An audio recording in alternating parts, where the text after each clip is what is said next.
Bonjour tout le monde, bienvenue à la Finance Perso selon Joe où on parle de santé financière, d'économie, d'investissement en bourse. Si c'est la première fois que vous vous retrouvez sur ma chaîne, je vous demanderai s'il vous plaît de vous abonner. Vous avez simplement à cliquer sur le bouton s'abonner en bas à droite et sur la petite clochette qui se trouve juste à côté. De cette façon, lorsque je vais publier une nouvelle vidéo, vous allez être notifié. Alors récemment, j'étais sur les réseaux sociaux et j'ai vu un mémé faisant référence au Kangaroo Market ou en français le marché du kangourou. Alors on a introduit un nouvel animal pour caractériser le marché boursier. Alors, comme vous connaissez probablement déjà le bull market, le marché haussier représenté par le taureau, le bear market, le marché baissier représenté par l'ours. Alors maintenant, on a un nouveau type de marché représenté par le kangourou.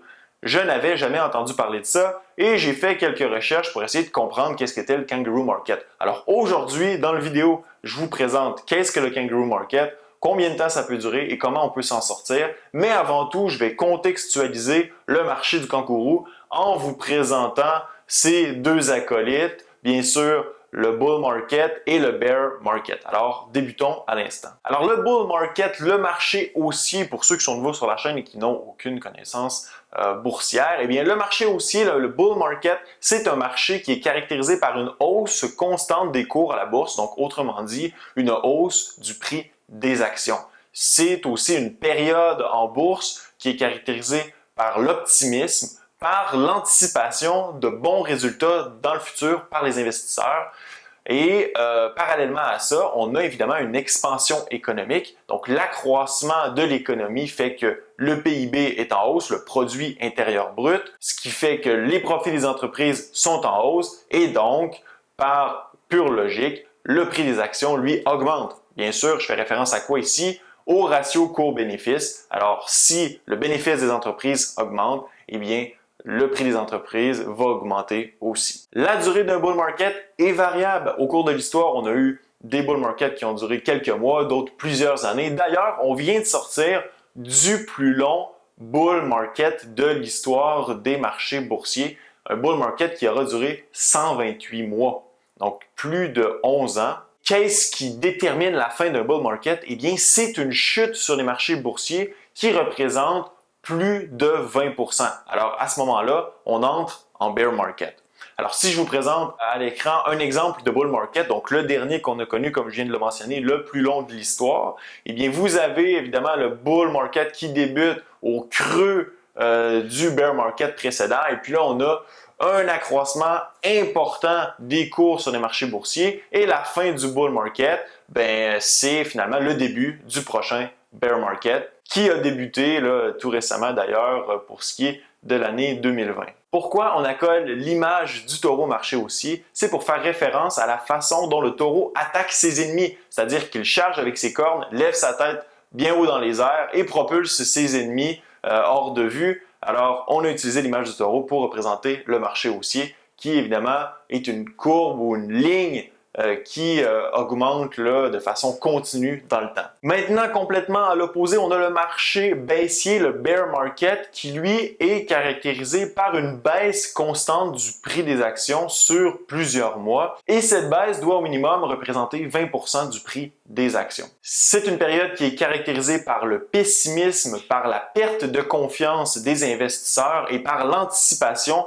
de résultats plus ou moins bons dans le futur. Bien sûr, au niveau économique, c'est aussi caractérisé par une période de contraction économique, c'est-à-dire qu'on a une chute du PIB, du produit intérieur brut, ce qui se traduit par une baisse des profits des entreprises et donc, en suivant la même logique du ratio cours-bénéfice, une baisse du prix des actions. Les bear markets, comme les bull markets, ont une durée variable, mais les bear markets ont tendance à être beaucoup plus courts que les bull markets. De façon générale, le bear market, donc la chute, se fait sur environ 14 mois, la reprise sur 24 mois et la chute moyenne représente environ 30%. La fin du bear market se produit lorsqu'on a un retour à l'optimisme, un retour au profit et un retour à la hausse continue des cours en bourse. Alors, quelques exemples maintenant de bear market, bien sûr, vous les connaissez. La dot-com bubble, par exemple, qui a été un bear market assez important, qui aura duré pratiquement plus de 2 ans. Juste après, on a eu la grande crise financière de 2007-2008, qui, encore une fois, le bear market aura duré plusieurs mois. Donc, on a eu une chute importante des cours boursiers. pratiquement 56-57%. Et puis par la suite, bon, la fin du bear market, le creux a marqué le début d'un nouveau bull market. Pourquoi on utilise l'ours pour représenter un marché baissier? Bien, c'est la façon dont l'ours attaque ses proies. Encore une fois, il donne un coup de patte vers le bas. Donc, l'ours ramène les marchés vers le bas en attaquant finalement le prix des actions. Maintenant qu'on a résumé le bull, le bear market, entrons dans le vif du sujet et parlons du kangaroo market, du marché du kangourou. Le marché du kangourou, c'est une période en bourse où les cours ne semblent pas avoir de direction, ni à la hausse ni à la baisse. C'est-à-dire qu'on est dans une espèce de période de stagnation au niveau du prix des actions. C'est caractérisé à la fois par de l'optimisme et du pessimisme. Donc, c'est une période où on a beaucoup d'incertitudes. C'est une période où il est difficile de tracer une tendance pour soit propulser le prix des actions ou faire chuter le prix des actions. La durée peut être variable. Je vous présente d'ailleurs à l'écran un exemple. Alors, si on se rapporte après la grande récession de 2007-2008, alors on a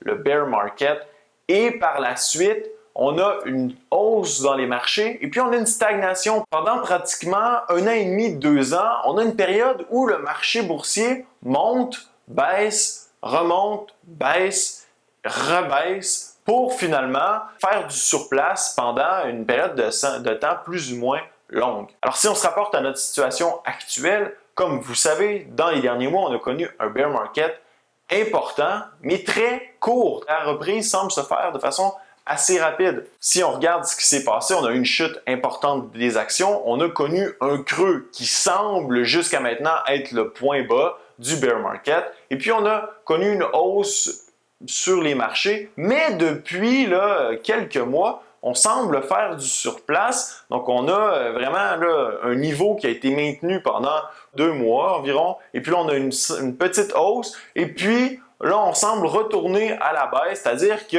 à la manière d'un kangourou, le marché monte et descend comme un kangourou saute pour se déplacer. Alors, on a de la difficulté sur les marchés à tracer une tendance, soit à la hausse, soit à la baisse. Pourquoi? Parce qu'on semble attendre une nouvelle qui va nous permettre vraiment de propulser les marchés. Alors présentement, c'est difficile d'augmenter le prix des actions parce que les actions sont complètement surévaluées. Et présentement, le scénario qu'on a assimilé dans les marchés, c'est en fonction de la réouverture de l'économie, bien sûr. Alors, on a la reprise qui débute au 3e trimestre, qui se concrétise au 4e et qui devient de plus en plus importante au 1er trimestre de 2021 pour revenir à un scénario pré-pandémique au 2e trimestre 2021 pratiquement. Alors pour cette raison, étant donné que les marchés regardent vers le futur, on se dit on peut garder le prix des actions élevé dans la mesure où les profits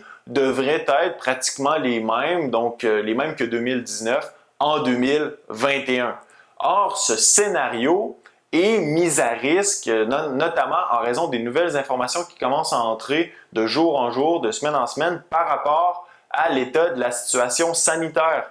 Comme on sait, dans plusieurs États américains, suivant la réouverture de l'économie, on a une augmentation assez impressionnante des cas et ça crée des conséquences. Je vous présente d'ailleurs le graphique de la Floride. Donc, on voit qu'après la fermeture de l'économie, on a eu une baisse, mais maintenant, on bat des records, 2000, 3000 nouveaux cas par jour. Et bien sûr, ça pose un nouveau risque à l'économie malgré la réouverture.